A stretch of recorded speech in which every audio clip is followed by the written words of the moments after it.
Welcome to this virtual book launch of the Oxford Handbook of Peaceful Change in International Relations. My name is Anders Wiegel. I'm from the University of Copenhagen, and I will act as chair today. We have a very distinguished panel of authors who have contributed to the handbook. The handbook in itself is 41 chapters on almost any aspect of peaceful change, theoretical approaches to peaceful change, current events in peaceful change, and also discussions of the history and future of peaceful change. Today, we have T.V. Paul, professor at McGill University, who will talk about the study of peaceful change in world politics. T.V. will tell us about how to understand peaceful change from minimalist understandings focusing on the absence of war to maximalist understandings focusing in addition also on justice and order. We have Cornelia Navarri, who is one of the leading scholars in the English school. Cornelia will talk about peaceful change in English school theory, great power management, and regional order, and connect the dots between the classical English school scholars and what we see today in peaceful change. And Ed Freiberg-Inan from the University of Amsterdam will talk about critical theories and change in international relations. Talk about what is it that critical theories can do in terms of peaceful change, both theoretically and practically, and how these critical theories connect ideational and materialist variables. And finally, we have Karin Aggestam from the, I dare say, world-leading research environment on gender and feminism and international relations. And Karin will talk about gender and peaceful change. What are the various approaches to peaceful change when we look through the gender lens? How do they contribute to our understandings and what we can do in order to further peaceful change? So welcome very much to this distinguished panel. I look forward to the discussion and to their presentations.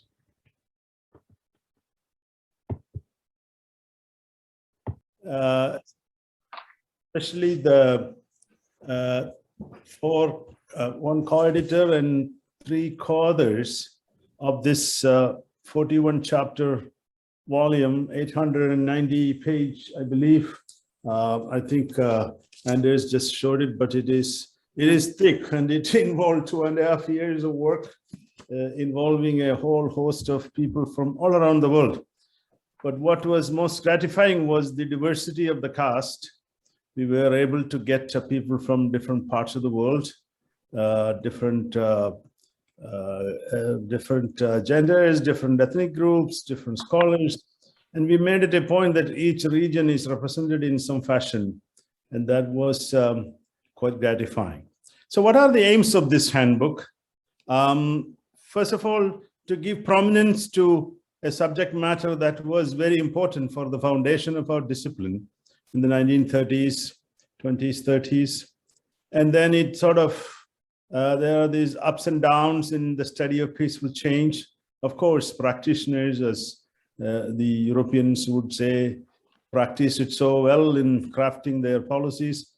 But it has a lot of ramifications in different dimensions of international relations, and especially in the emerging world order. And that's what led us to think that we need to have a research agenda. We have literature spread out, of course, different paradigms. And how do we encourage our younger scholars as policymakers to look back and see what we have learned and what we should do to understand change, especially through peaceful means. The assumption also is that not all peaceful change is for the good. An example is elections through peaceful means can produce anti-democratic forces or populist forces, as we are witnessing in many parts of the world. And so we assembled a group of people, and then to our surprise, they were very interested. We have also a little network now for global research network on peaceful change. So this is kind of the first critical work. And we have just produced 2 double issue of International Affairs on deglobalization and the future of the liberal international order, September issue. And a couple of other big projects, international organizations and peaceful change are in the making now. So we have scholars and participants from different universities and different places. Hope to expand it in the coming years. Very loose network, but with a nice web page to showcase what we do. So to begin with, the introductory paper is mine with a lot of input from my co-editors, where we discuss definitions from on peaceful change along a continuum, a minimalist approach. And the one thing is to be remembered that peaceful change has different meanings and they're historically contingent. There is no one set of understanding of what peace or peaceful change means. A minimalist understanding is change in international relations and foreign policies of states, including territorial or sovereignty agreements that takes place without violence. Of course, this is the interstate context. A maximalist approach refers to transformational change that takes place non-violently at the global, regional, interstate, and societal levels, leading to deep peace and higher levels of prosperity and justice for all. Now, of course, there are in-between categories and mini-max situations. We also discuss systemic, regional, other contexts where peaceful change can be applied. Then we go into the study of peaceful change in its historical perspective, three categories, three time periods: interwar period debate, especially the 1919 Paris Peace Conference to the 1939 International Studies Conference, the role of E.H. Carr and others. Quite a few interesting discussions in some of those chapters. The Cold War era, often remembered as intense rivalry and conflict, but there were quite a few peaceful change happening, in particular decolonization and the norms against nuclear use, etc. And the European experiment, Helsinki process, etc. And the post-Cold War period, or the end of the Cold War, is actually great quintessential support for an example of peaceful change, despite some minor violence. And then the two great powers, Russia and China, pursued peaceful change as a grand strategy for a period of time, and now, of course, changing, which itself is a fascinating topic. Why do they change? And when do these great powers or states in general change their peaceful strategies to more confrontational or possibly violent approach? So we discuss some theoretical perspectives. We have chapters on realism, liberalism, constructivism.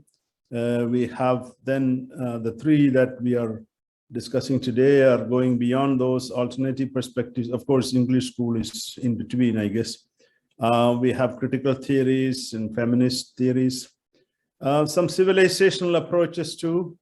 And then beyond paradigms, the teleological accounts, John Mueller to Fukuyama to Netta Crawford, Steven Pinker, is Better Angels of Our Nature, who, by the way, I like this book a lot. He wrote a nice blurb, given that his work is more broadly positioned. Incremental versus revolutionary, macro versus micro, episodic versus deep. And then we look into the sources and mechanisms, including international law, international institutions, technology, nuclear weapons, climate change, political economy, social movements, democracy, etc. So it's a very vast network of issue areas that we are interested. And of course, the major agents of change, and that is where great powers and rising powers all come in, and the contributions many of them have made, regional and other institutional changes, and other pivotal states, including Germany, Japan, India, Indonesia, etc. we discuss. ASEAN, Africa, South America, and the European experience, some interesting case studies here. Then the larger question is, why is that some regions are not producing peaceful change or are not progressing toward better institutionalized peace, So there are a lot of questions that we still need to understand.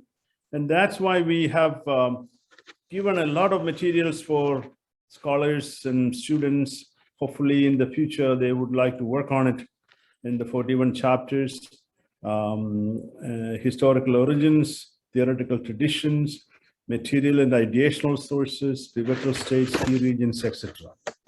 Let me conclude by making a pitch for a new research agenda. Why is it needed? And what can we do? That's our concluding chapter, which is led by Deborah Larson. IR paradigms, in our view, may not be paying sufficient or coherent attention to this phenomenon. Of course, there is a lot of excellent ideas spread around. Eclectic or hybrid approaches may be useful.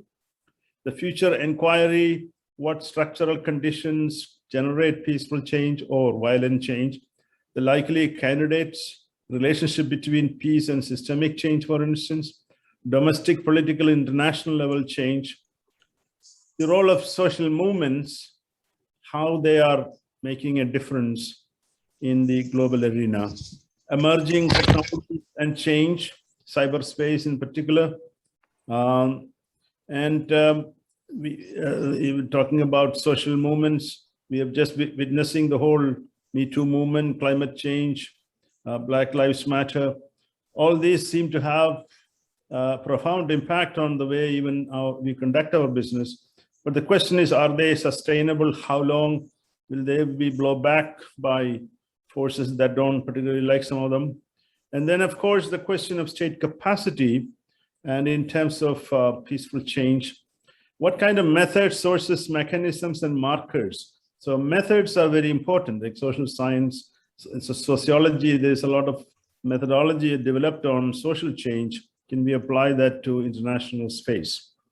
Interdisciplinary approaches, there's considerable literature in all the other disciplines, cognitive disciplines. Can we understand them? Can we use them? And then why peaceful change is followed by violent cycles at the international level. And I think this is very critical because you see some periods of peace, then you see these tensions building up, states becoming more conflictual, as we see in the China case, for instance, or Russia case, and the US case too. So I'll stop there. I think the handbook, we hope, will generate further research, because it is a topic that should attract a lot of our younger scholars in particular, of different genders and different places of the world.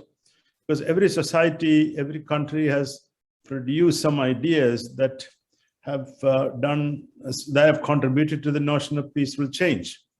But some of those ideas are sometimes diverted to other purposes, political purposes.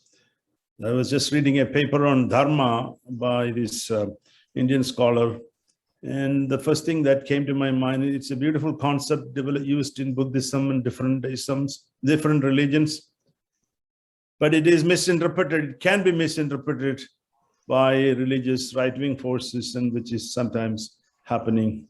And so this is Uma is another concept. It's being misused sometimes, although there are a lot of value in those concepts from a civilizational point of view. Let me stop there, and our distinguished panel here will have a lot more to say on the specific subjects. Thank you all. Thank you so much, TV, and I'll give the word to Cornelia Navari on peaceful change and English school theorizing. Thank you. The English school has made 3 contributions to the science of peaceful change: the inevitable conflict of order and justice, the necessity of great power management of peaceful change, and regional orders as the locus of peaceful change. The first refers to a structural conflict between state sovereignty and human rights, and also serves as the parameters of a discourse on ethical possibilities among sovereign states. It was prefigured in 1937 in the first consideration of peaceful change, where Charles Webster, official historian who wrote the classic account of the Congress of Vienna, pointed out that those arguing for peaceful change had different agendas. Some wanted to avoid war, Some wanted to remedy injustice, others wanted to produce world order. Charles Manning took the problem out of the conflicting values domain and restated it politically. Concrete proposals for peaceful change were never disinterested and were never based solely on reason or justice, but were in the interest of those satisfied powers who wanted to preserve their privileges. E.H. Carr brought in the underdog. If status quo powers claim for peaceful change, the underdog would always claim for justice. He actually went further and advised the underdogs to stake claims and to stick to them, even with the use of graded force. He argued that peaceful change always had elements of coercion. But the real contribution of the English school was the problem raised by Hedley Bull. It was not that justice was subjective and all too prone to be determined by interests. It was that in the decentralized international order made up of congeries of normativized territorial jurisdictions, it was not only not possible to legislate justice, it was not possible even to determine it in any abstract or objective way.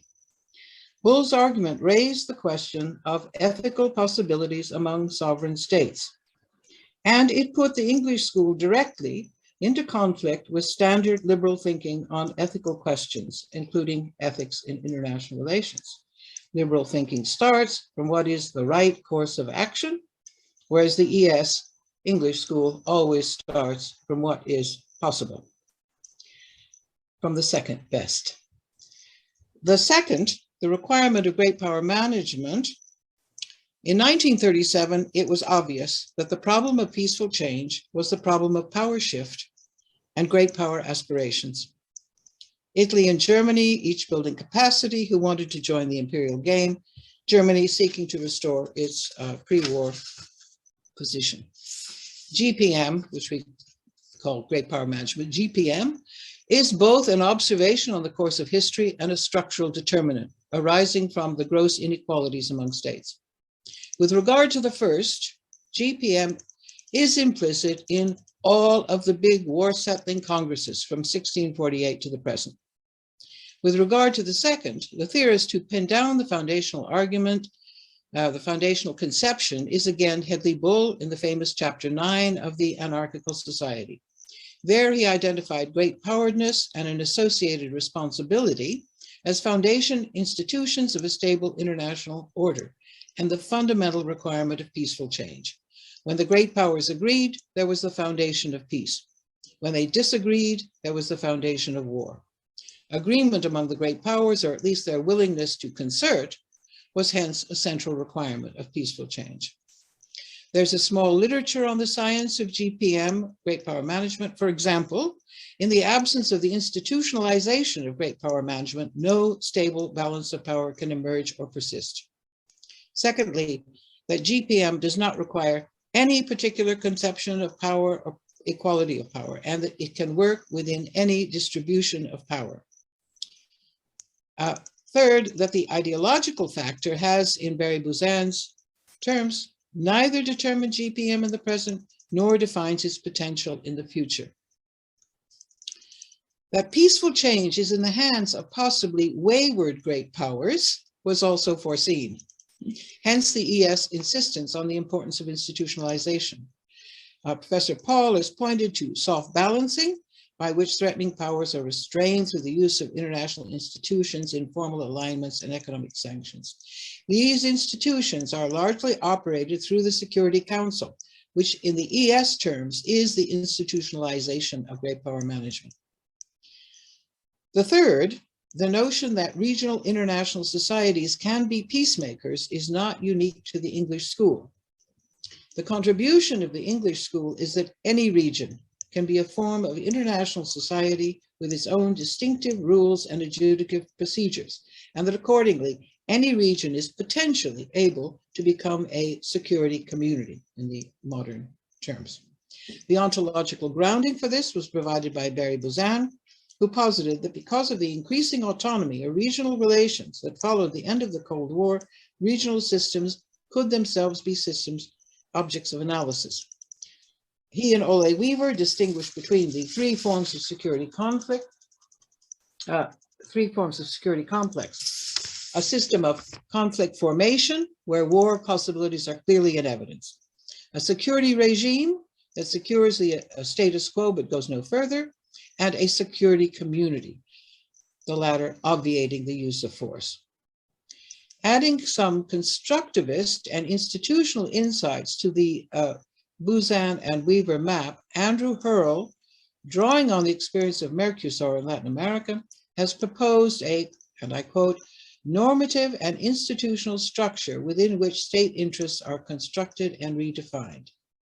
This is a two-level structure modeled by Knudsen and Navari, consisting of fundamental institutions at one level, that is, the basic norms and practices that have evolved in a particular region or security community in the making, and at a second level, common organizations. For example, the Joint Declaration on Common Nuclear Policy in the Mercosur. They are linked and sustained by the continuous interaction of state leaders and their diplomatic establishments, but also business organizations and domestic interest groups who take their identities from the joint project and who also introduce changes into it. The institutional structure provides the locus for identity shifts as agents undergo learning and experience ideational forces. In sum, the contribution of the English school to the science of peaceful change has been substantial. I'll leave it there. Thank you. Thank you so much, Cornelia. Next is Annette Freiberg-Inan on critical theories and change in international relations. Thank you, Anders. If you've just listened to Cornelia Navari's story, you'll now hear a story that's much less state-centric, and then of course also much less great power focused. And you'll also notice that while Cornelia started from history, my story starts from political ethics. And this tells you something about the character of the two approaches vis-a-vis each other, the English school and the critical theory family. A critical theory is by definition critical of the status quo, right? The theories in this very broad family of theories all want change. And furthermore, the sort of change they seek is fundamental change. The aim is explicitly to reshape the underlying structures and processes of international politics and not merely the surface or outcomes. This is in the terminology that T.V. Paul introduced earlier, a maximalist vision of change.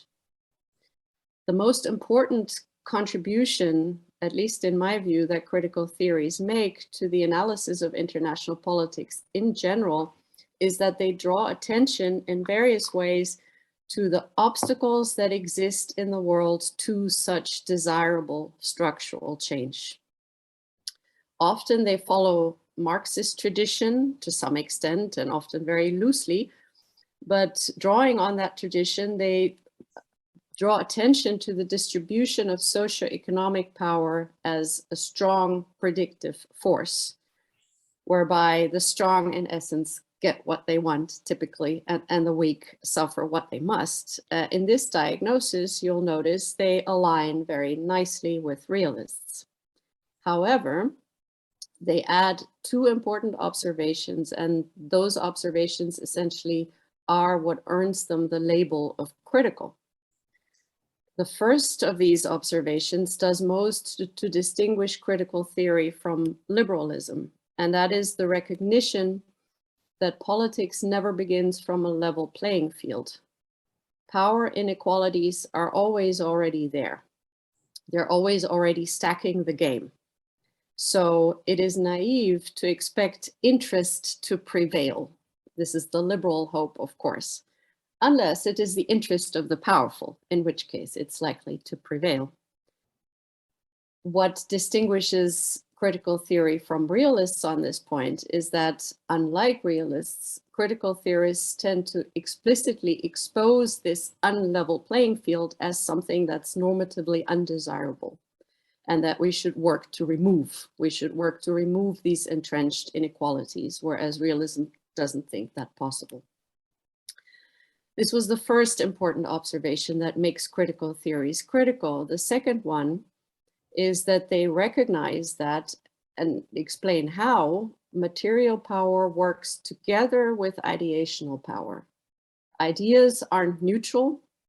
Instead, the way we think and the way in which we communicate our thoughts has effects, works through in the real world, and becomes ammunition in struggles of power. All theory may not be ideology, but all theory can be used in the service of ideology, and IR theories are no exceptions in this. For this reason, also dominant international relations theories reify existing orders and privilege existing orders. So if this sums up the critical theoretical position, these two basic observations, what are then the implications of such a position for the possibility of peaceful change? There are two implications. First, the vision of change that critical theorists support is drastic and requires disempowering the powerful, essentially, and the normative commitment by critical theories to such change is very strong. This can support a readiness to employ violent means to achieve that radical change. And you'll then also find that it's not uncommon for work written from critical theoretical perspectives to be sympathetic to violent resistance or violent rebellion. For example, in the context of indigenous uprisings, democratic revolutions, or wars of liberation. This handbook is concerned with peaceful change. And the first thing a critical theorist will do with this notion is to question the bias that is contained in the very notion of peaceful change, as it is typically framed in mainstream international relations theory. Realism, of course, prioritizes stability and is wary of change in general, and it's furthermore skeptical of the possibility of both fundamental transformation and of achieving much of anything really by peaceful means. Liberalism prizes progress, but insists that progress needs to be peaceful and it should be led by liberal states and guided by liberal norms. The first attitude, the realist one, supports the status quo. The second, the liberal attitude, supports incremental reformism. And with both of these, critical theories have a fundamental problem. We need more fundamental change than envisioned by liberals. We also need to see the limitations of insisting on foregoing violent means to reach our political aims. And this, in a way, this marries a fundamentally realist insight to a radical normative commitment. If we ask, as we do, for an end to domination and oppression, we are asking for a radical redistribution of power, right? And this, the powerful are very unlikely to simply let happen, even in an incremental way. We may need force. And this may sound shocking, but it isn't at all if we realize, as critical theorists do, that as long as power relations are unequal, violence is always already there anyway. Violence is already structurally present. Eschewing violent means to reach the goals of change then means that violence just keeps working in favor of the powerful. If it's there anyway, it keeps working in favor of the powerful, might as well use it to work in favor of something else. Now, in the chapter, I look at several bodies of literature in which this idea has found expression. I look at critical peace studies, I look at world systems analysis and at post-colonialism briefly. And I look at those bodies of thought to illustrate how critical theories see world politics as pre-structured by unequal and violent power relations, and how those require a radical departure from the status quo to make true on the normative commitments that are held by these theories. And from that reading in the chapter, I hope we can see that critical theorists require radical commitment to fundamental change, alongside a problematization of the realist and liberal preoccupations with stability and the avoidance of violence, respectively. But then there's a second implication of the critical theoretical position, and that lets us see where peaceful change might come from by drawing on Gramsci's concept of counter-hegemony. And that concept sees the seeds of change as immanent in hegemony itself. The attention that critical theories pay to the role of ideational dimensions of power, or superstructures in other terminology, that attention offers a possible pathway to peaceful change. Because if there's a possibility to rob the status quo of its mantle of common sense, if the emperor can be revealed to have no clothes in this sense by having the superstructure pulled off of him, then power will find itself reduced to its material dimension, right? And the ideational dimension of power is weakened, and pushed back on its material form, power is substantially weakened and much more difficult to sustain over space and time. And then relatively peaceful fundamental change might not be impossible. I want to get that position clear by contrast with other theory families, because I think that helps if we concludingly consider rival IR theory families by comparison.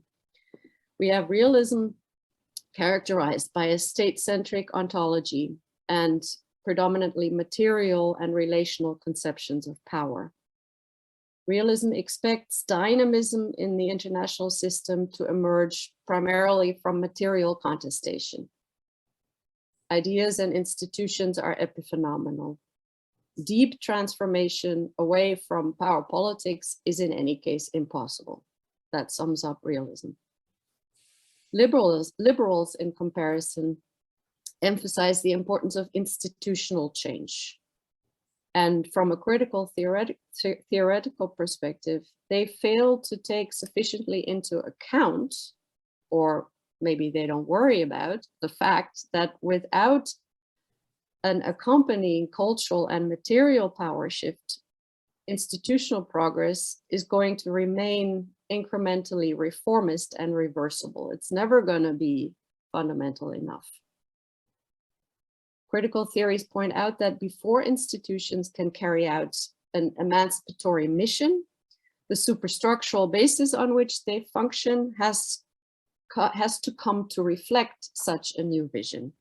Without fundamental cultural change, institutions are going to continue to work essentially for the status quo by embedding and enacting pre-existing power relations, helping to legitimate those power relations and stabilizing the current order.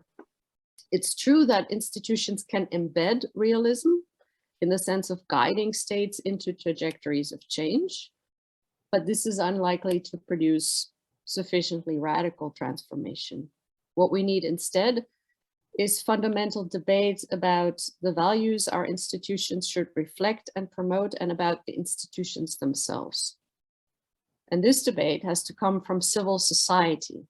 To stimulate this debate, social movements play a crucial role. And this is what keeps leading critical theories away from a focus on states as agents and away from a focus on interstate institutions as agents and towards a focus on civil society. The last comparison I'll make is with post-structuralism. Post-structuralists, of course, also focus on ideational dimensions of power, very much so, almost exclusively, in fact. And that makes it difficult to see very often with post-structuralist theories where materialized change could ever come from, because they tend to stay so much on the ideational level in their analyses.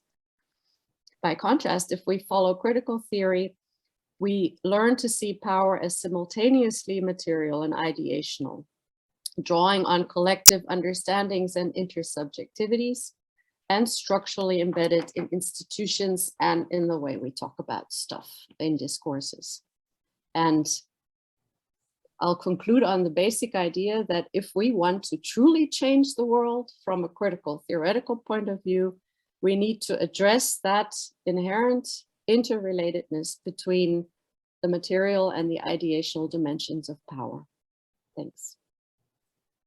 Thank you so much for a fascinating talk, also leading us back to some of the issues of maximalist change that TV also pointed to. And next is Kain Agestam on gender and peaceful change. Thank you very much, Anders, and thank you for organizing this book launch. Very excited to participate in this.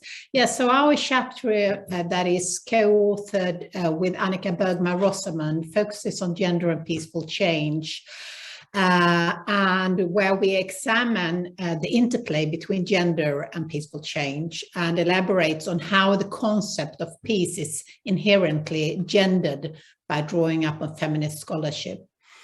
Women have a long-standing track record of political engagement and global activism in the area of war and peace, and yet world politics has historically been the domain of men, while women's participation has been marginalized by states and the international community up to these days. Only to give an example, I mean, in peace diplomacy, 97% of all peace mediators are men, and 92% of all peace negotiators in the official track 1 diplomacy are men, only to make that note. And at the same time, we can note changes in global politics in recent decades, resulting from a broad range of transnational feminist initiatives that have aimed to enhance women's presence in global politics. And for instance, again, the Beijing Declaration and the Platform for Action against violence against women that was adopted in 1995 is one example of showing the transnational mobilization for the promotion of women's rights as defined as human rights, and also actually developing as a key norm in global politics. We can also note the promotion of gender mainstreaming globally, aiming to transform global governance practices in international institutions. For instance, if we see on the United Nations, most of their bodies and agencies today are formally endorsing gender mainstreaming as a methodology and as a tool set for a gender just and peaceful change in global politics. So peaceful change, the way we analyze it here is really, and defining it in this chapter, is related to the remaking of societies in the aftermath of war and conflict. And we depart from the distinction that Johan Galtung made several decades ago between the difference between negative and positive peace, which is a common point of departure for assessing peace, where negative peace entails a minimalist understanding of the concept that centers on the absence of inter- and intrastate violence, whereas positive peace rests on a much more expansive definition, which includes the ending of structural violence, societal injustices, and gendered oppressions. So feminist scholarship is very closely associated to a positive notion of peace, insisting, though, that peaceful change cannot be fully understood without problematizing the gendered logics and the everydayness of conflict and peace. And this also involves recognizing the continuum between different forms of violence and reflecting on how gender inequalities and power structures determine the prospect for sustainable peace. So feminist scholarship argue for an expanded notion of peaceful change that is inclusive, transformative, and expansive, and takes account of gender justice and norms in global politics. It also requires an emphasis being placed on the roles that women and other marginalized groups play in violent conflicts and peace processes, and ensure that those roles are made visible in times of peace, war, and violence. So in this chapter, we seek to elaborate on different ways of how this concept of peace is inherently gendered, but we also try to address the theory-policy divide on gender and peaceful change. as this interplay between gender and peaceful change is most often hotly contested, both within academia as well as in practice. And we identify three distinct analytical approaches here as a way of trying to structure the discussion.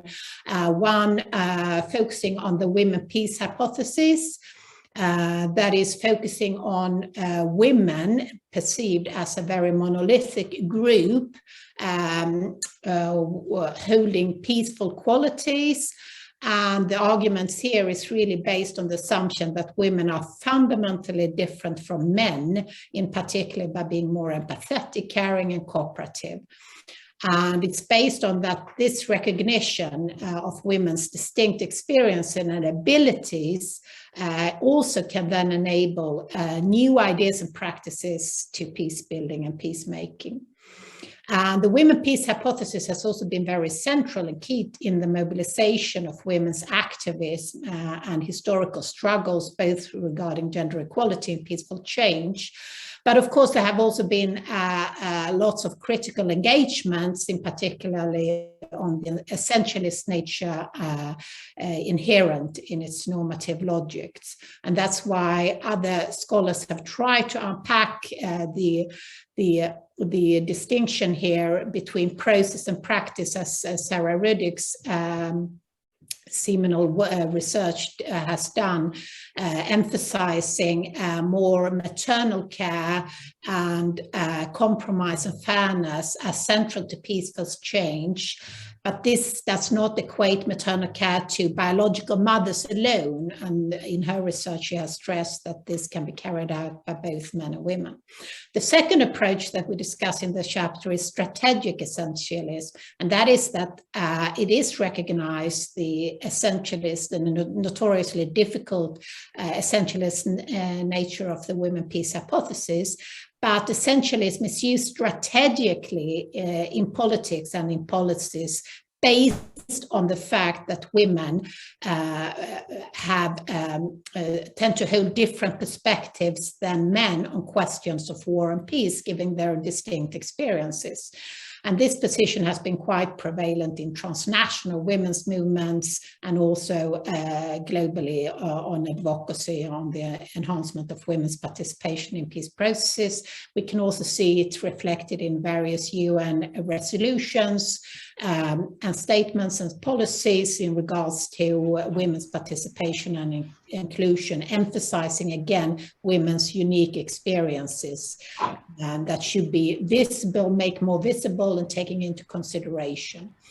And this is often in regards to peace building related to also how an increased number of women participating in peace process may increase the likelihood of gender-specific provisions in peace agreement. On the other hand, of course, there have been also a lot of critique in regards to this approach, particularly that one has to emphasize much more strongly not only women's presence, but actually their capacity and agency and power and influence in these processes. And it's not the number by itself, but it's their capacity of being influential and being able to negotiate, for instance, from a more strong position. The third approach that we discuss based on feminist scholarship is the emphasis and the alternative that we would suggest is the emphasis on transformative peace and the deconstruction of gender.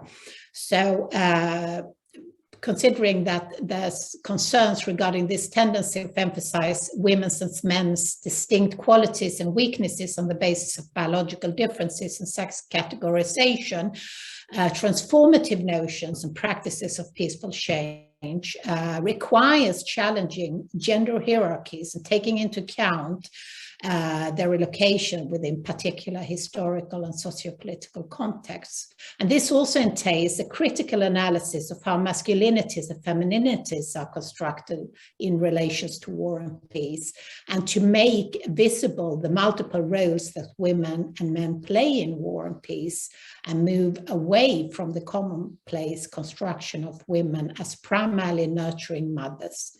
We also emphasize in this part of the chapter the necessity of adopting an intersectional approach to the analysis of conflict and peaceful change, to probe how gender intersects with class, geographical location, age, race, and sexualities. So finally, we also elaborate on contemporary policy formulations on gender and peaceful change globally. On the one hand, we discuss the Women, Peace, Security agenda that emanated from the UN Resolution 3025, adopted in year 2000. Both in regards to its constituting a sort of a global normative framework on this agenda, but at the same time also highlighting a number of problems, not least the narrow conception of gender that the UN resolution pertain. And the other track, and that's also building on our work on gender and foreign policy and feminist foreign policy, and particularly in relations to peace diplomacy, is the fact that we see a rise in the adoption of pro-gender equality norms in foreign policy and practices. So we problematize this and discuss this turn very much based and argue from a recognition that women's security is increasingly linked to the national and international security. So we discuss how this reflects in practices and different policy plans like national action plans that are adopted by a quite large number of states today. And we also can see how the Women Peace agenda has become a key pillar of foreign policies of a broad range of states, Canada, Norway, Colombia, Sweden, Germany, South Africa, and others. We also illustrate with the Swedish government who took the lead when it comes to feminist foreign policy. So that's very briefly some of the contents that we discuss in this chapter. And thanks again, Anders, and also great thanks to the editors who have done this amazing work, very hard work of putting all these collections together on such a, I would say, critical topic of peaceful change in global politics. So thanks very, very much. Thank you so much, Karin. And the floor is now open for questions and comments. And I suggest that you put an X in the chat if you have a question or comment, and I'll try to manage the comments and questions and who wants to ask. So anyone who wants to ask a question, have some comments, reflections on peaceful change, or the interventions that we've heard so far here, then please let me know.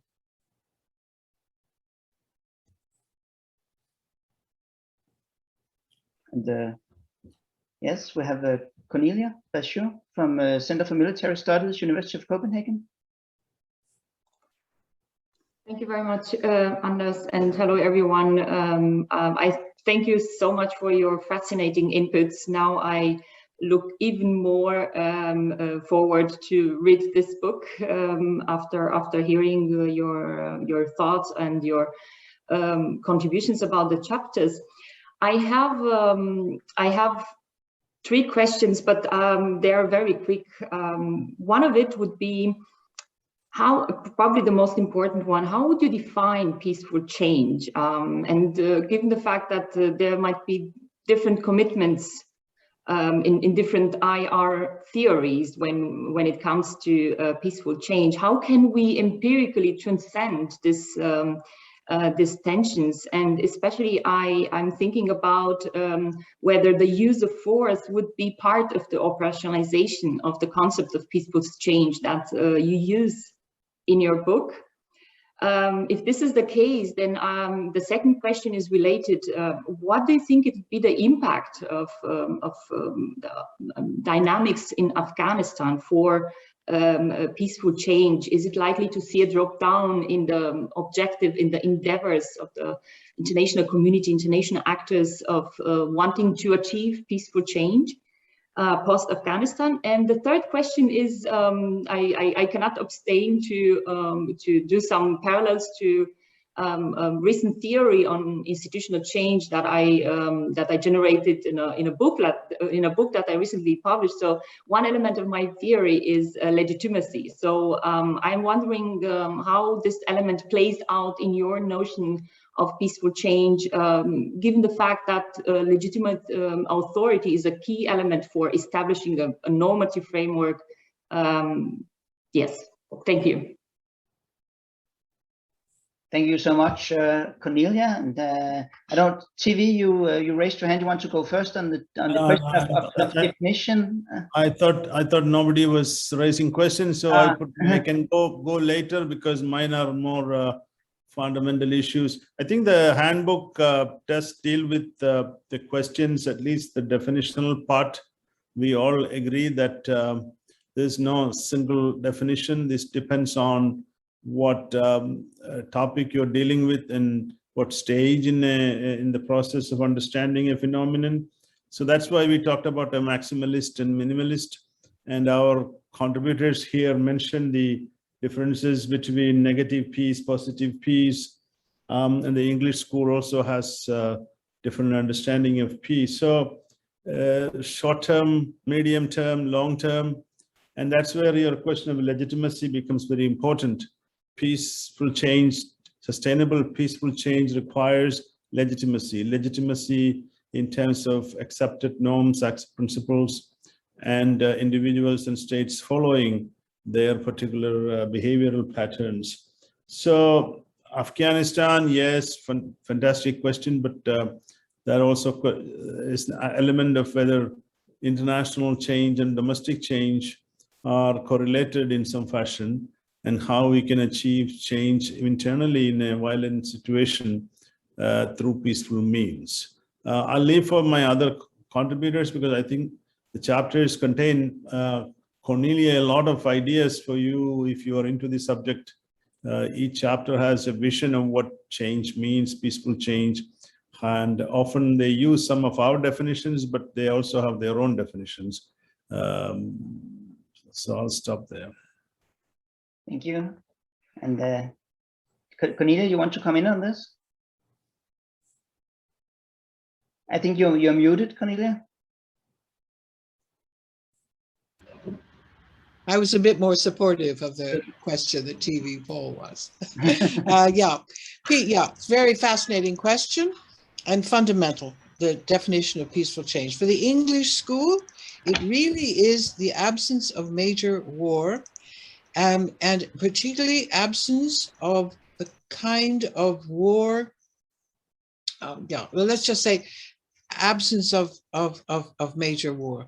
And the use of force, yes, it would accept that peaceful change may involve a certain kind of use of force, what we might call coercive diplomacy, this nonsense of hybrid war, which we're hearing about, which is basically coercive diplomacy. Yes, particularly on the part of the weaker states. A good example, which the English school would look upon with wanting to know where it would go further, is islands in the South China Sea. This seems a typical example of making a claim, sticking by your claim in order to effect a peaceful change of the regime over the South China Sea. Yes, that would be the kind of, that would be included in peaceful change in the English school. Yes, but of course, the kind of graded use of force, which is not going to escalate. This is very, that would be the criteria of the kind of legitimate force that could be used. Thank you so much. Annette or Karin, you want to come in on any of these questions? Yes, Annette? Yeah, I can quickly come in. I had to run away for a sec, so I hope what I'm about to say wasn't already said, but I think critical theories would have two comments on the question, what is peaceful change? One would be to point out that also non-change can be non-peaceful. So we tend to speak about change being either peaceful or not, but the absence of change can also imply violence. So that is the first thing.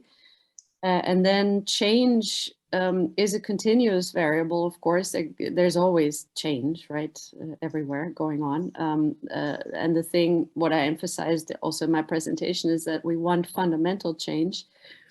And incremental change or small change can actually be status quo affirming.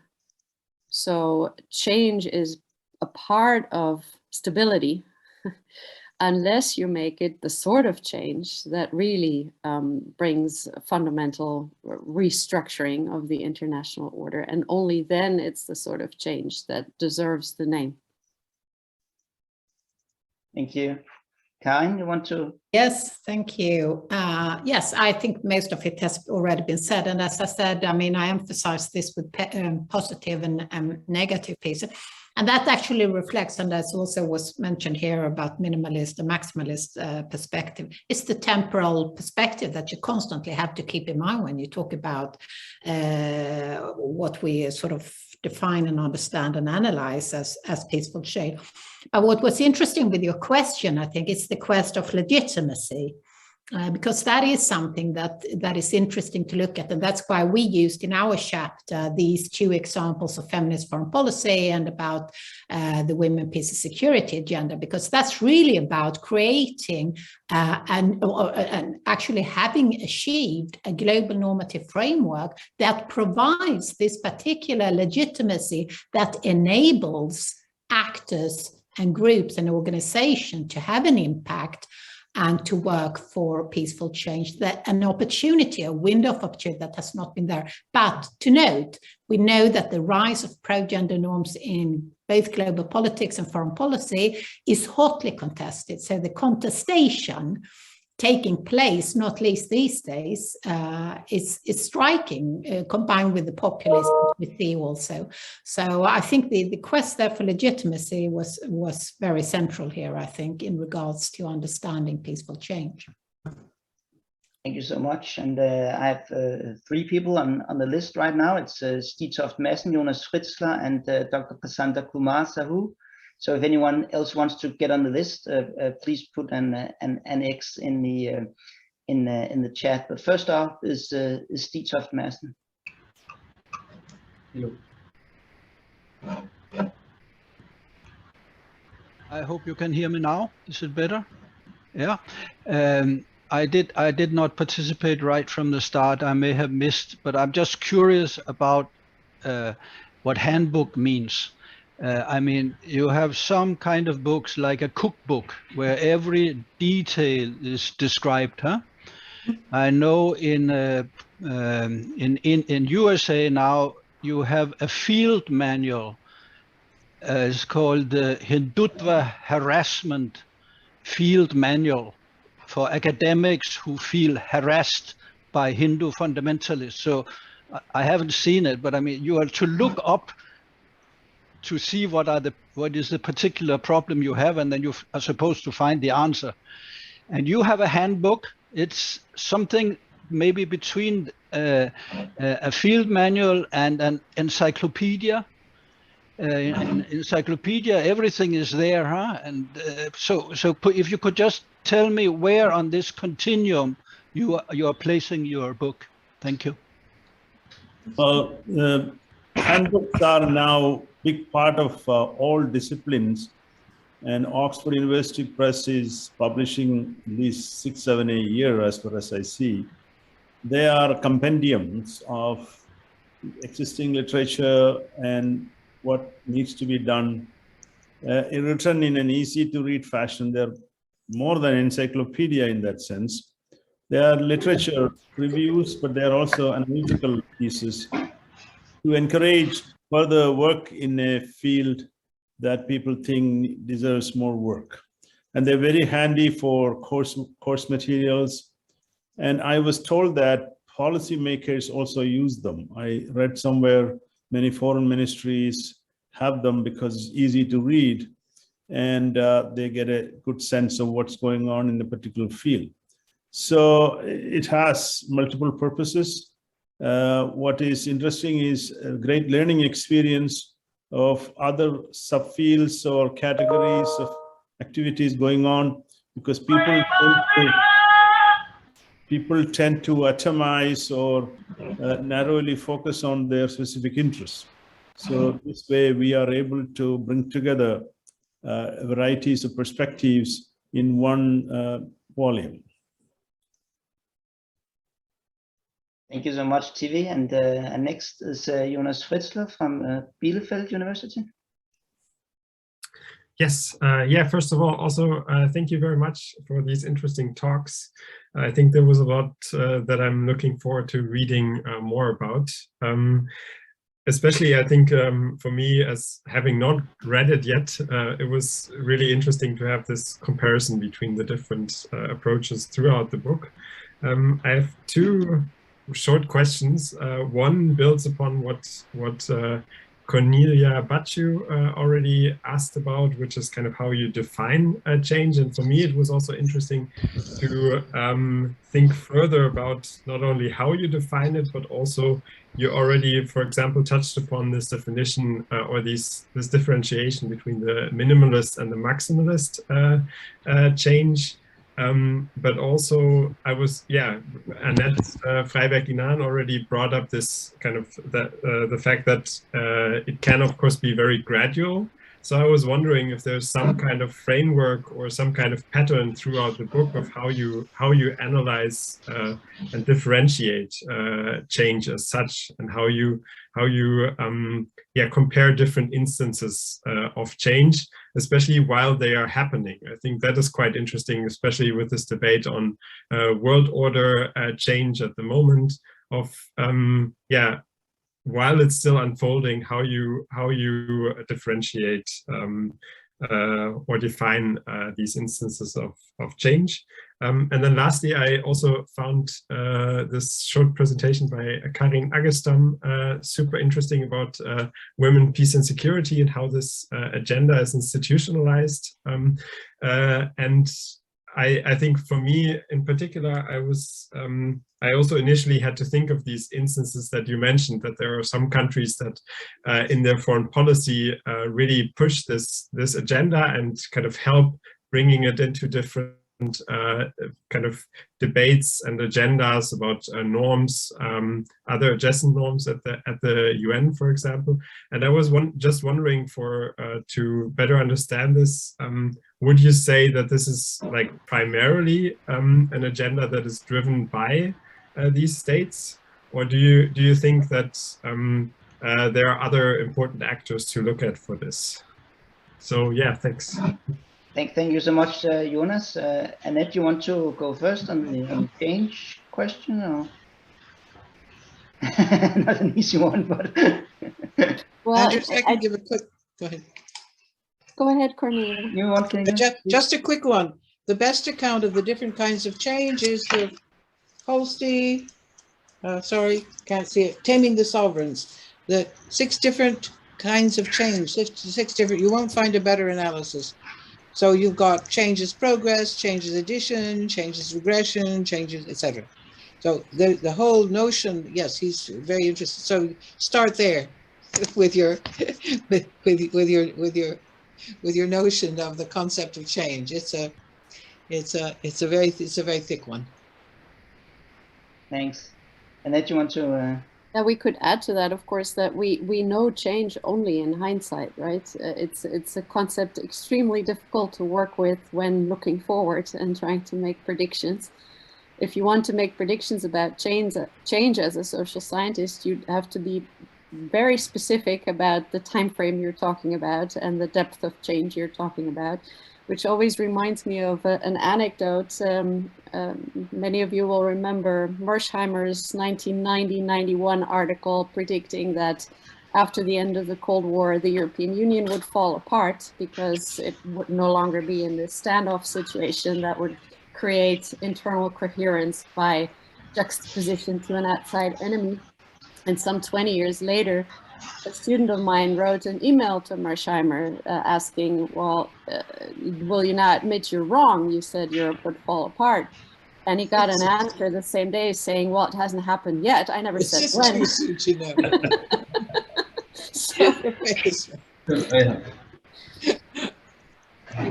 if you want to make a scientific proposition about change in the future, you had better be specific.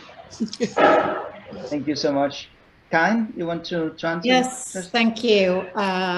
I think it's really crucial, this question about how we understand change, and I completely agree with what have been said before. And I do think that especially these days, we need really seriously to keep that in mind constantly, because change is not like linear in the way that we have achieved change. What we actually can see is the backlash on a number of fronts, I think, in global politics. So these are not linear processes, it's very cyclical. And as was said also, is it change within or not? So this quest about sustainability, and like from my perspective, with peace and conflict, the quest about a sustainable peace is central. And that relates to your question, Jonas, in regards to the sort of global normative framework, women, peace and security, and what we have seen gender mainstream in the last few decades. I would say that has been, approached in paradoxically a very consensus-oriented, politicized way of actually institutionalizing. But as we already have seen in the last few years, it's hotly contested today. And we see major backlashes on a number of fronts. So this gives you actually an illustration that even though you have seen these actually dramatic changes in the last few decades on the women, peace and security, there's also a number of backlashes. So the quest about, norm diffusion and the robustness of that can be discussed. But also on your point about why states now adopt and actually integrate pro-gender norms central to the foreign policy. Well, it was actually preceded very much, and thanks to the very hard work through a decades-long struggle of transnational women's activists. So I think they sort of, provided, I provided the example from the Beijing conference, for instance, in the 1990s, really serving as a platform. And it's a sort of alliances between both states and transnational movements across the globe that actually have mobilized and created different kinds of alliances that are also changing, obviously. So, yeah, that's a very brief response to the question. Thanks. Thank you so much. I have two speakers, two questions left on my list, and that is Dr. Prasanta Kumar Sahu and Peter Markus Christensen. And I'll ask you both to ask your questions now, and please be relatively brief since we're running out of time. And then Annette has a question also that we can take in the final round, I think, of summing up and answering. But Dr. Samu, please ask your question. Hello. So I have two questions to TV Pulsar. And first question is how religion aids peaceful change in international relations. And second question is how to bring about a peaceful change in the status quo by means other than war. Only I have heard these two questions to TV Pulsar. Okay. Thank you so much. And Peter Markus? I think you're muted, Peter. There's something with the sound.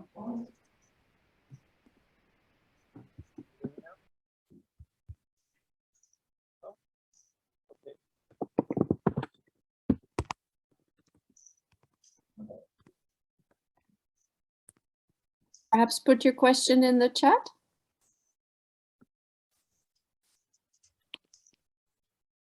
Sorry, you can put your question in the chat.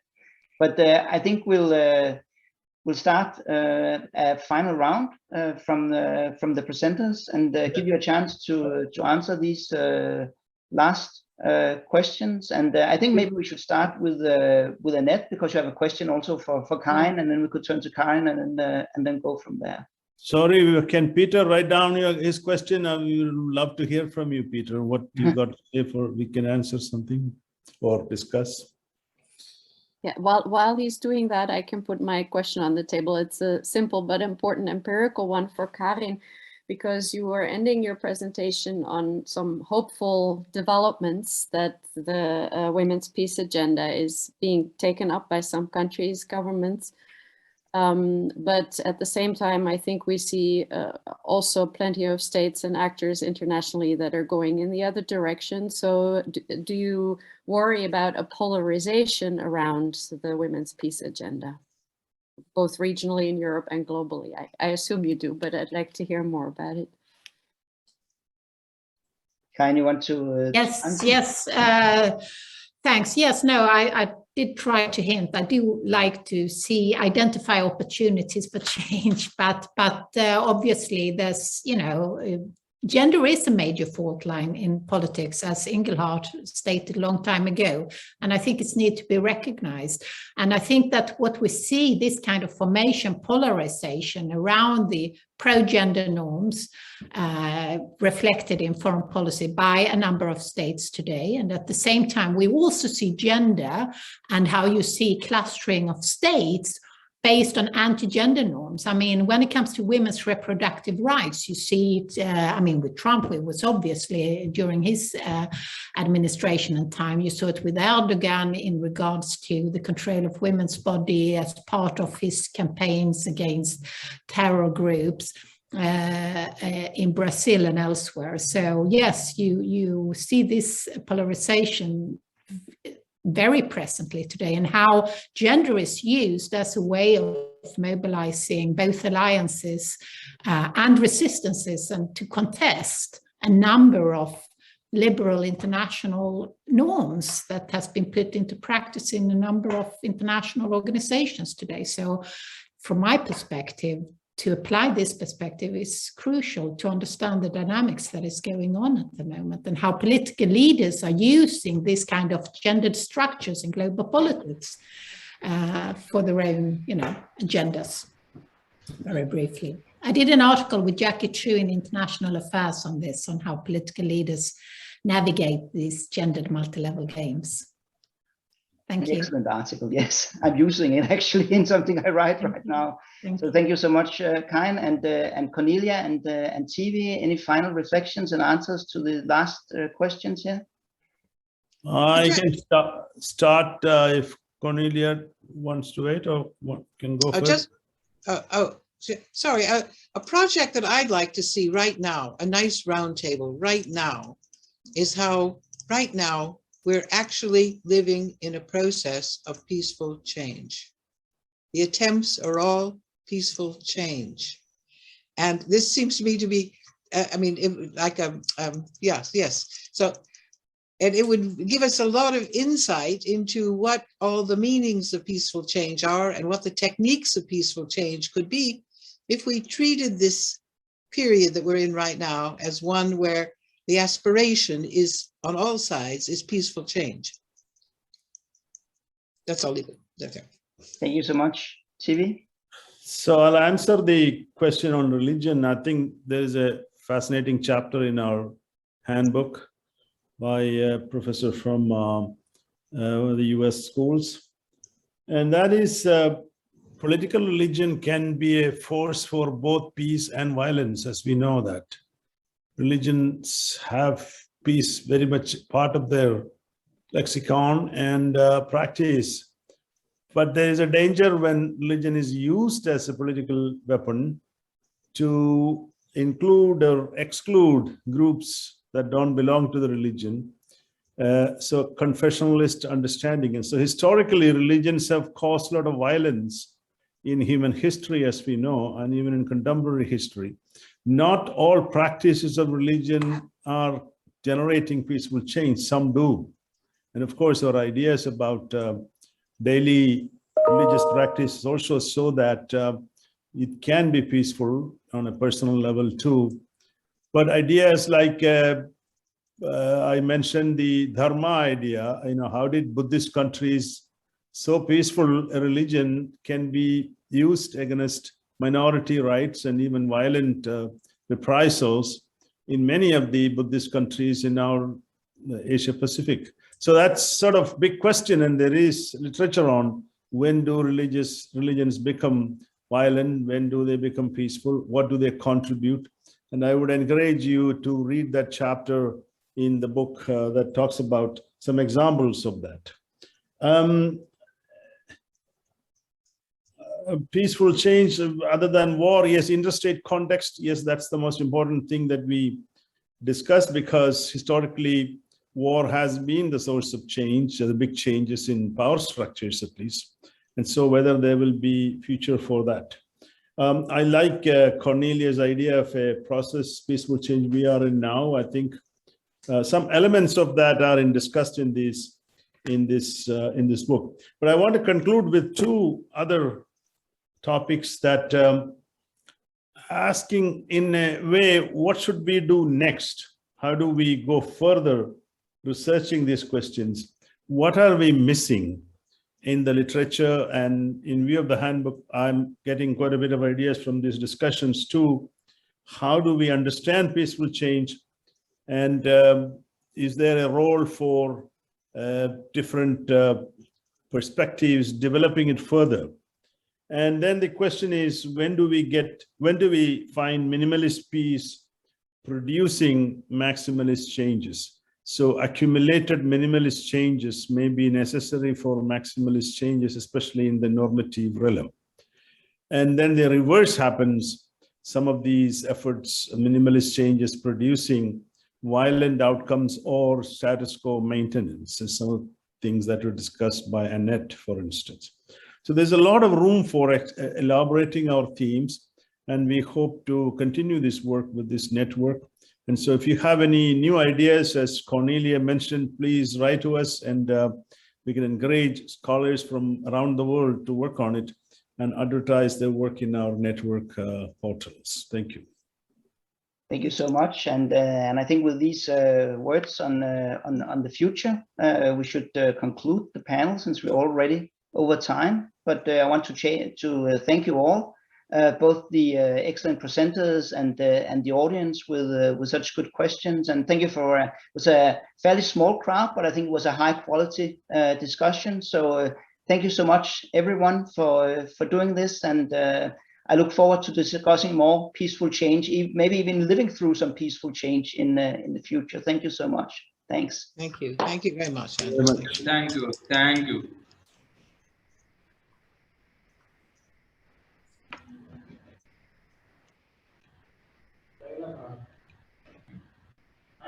Yes.